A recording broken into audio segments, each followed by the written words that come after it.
कई बार कहा है आपको, आज फिर कहते हैं, शिव मंदिर में जाकर गलती मत करना। कोई भी सामग्री आप भगवान शंकर को अगर समर्पित कर रहे हैं, जैसे केला ले गए, पपीता ले गए, या कोई आप खाने का सामान ले गए, या आप कोई वस्तु या दिया बत्ती ले गए, कभी भी ध्यान रखना जलाधारी के ऊपर वो केला या फल या सेव फल या नारियल या जो भी सामान है वो जलाधारी पर कभी मत रखना। क्यों?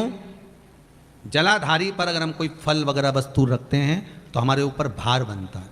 भार मतलब जैसे कोई कार्य करने के लिए जा रहे हो और वो कार्य अटक जाएगा, वो होगा नहीं। मतलब समझ लेना कि तुमने जरूर जलाधारी पर कहीं केला रख दिया होगा, कोई फल रख दिया होगा, कोई सामान रख दिया होगा।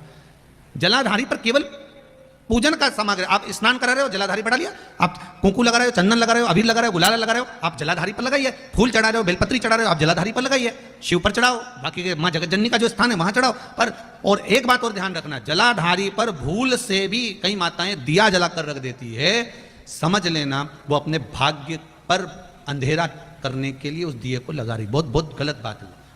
उसका वर्णन शिव महापुराण में बहुत, लिंग पुराण के अंतर्गत, नर्मदा पुराण के अंतर्गत और महाराज गर्ग संहिता के अंतर्गत बहुत सी चीजें ऐसी दी गई हैं, जिसके स्कंद पुराण के अंतर्गत भी वर्णन आता है कि अगर नारी दिया लगाना है तो दूर रखे। वो जलाधारी जो है ना, जिसमें पानी बहता है, उसके ऊपर जला हुआ दिया मत रख देना। क्यों?